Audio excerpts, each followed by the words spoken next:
Namoz o'qimaydigan yigit qizimga turmush qurishga taklif berdi. Unga qizimni turmushga berishim joizmi yoki yo'qmi? Bir kishining qiziga uylanish uchun namoz o'qimaydigan yigit taklif berdi. Unga turmushga beriladimi yoki berilmaydimi? Turmushga berilmaydi. Kuyovning hunari, oyligi, axloqi va oilasi haqida so'rab surishtirganimiz kabi, uning dini haqida ham so'rab surishtiramiz. Shuning uchun Nabiy sallallohu alayhi vasallam shu sabab uylanilishi kerak bo'lgan ayolning sifatlarini zikr qilgach aytdilar: ayolga 4 narsa: moli, nasl nasabi, chiroyi va dini uchun uylaniladi. Dindorni tanla, qo'ling tuproqqa belangur, sen dini haqida so'rab surishtiradiganlardan bo'lgin.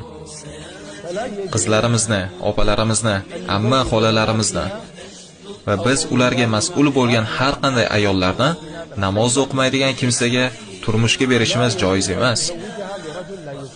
Namoz o'qimaydigan yigit qizimga turmush qurishga taklif berdi.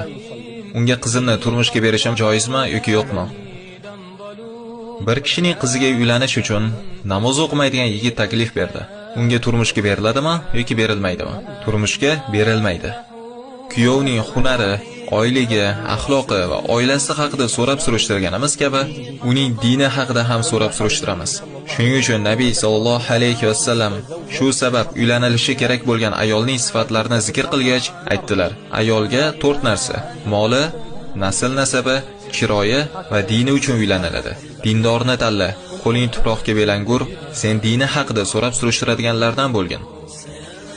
Qizlarimizni, opalarimizni, amma xolalarimizni va biz ularga mas'ul bo'lgan har qanday ayollarni namoz o'qimaydigan kimsaga turmushga berishimiz joiz emas.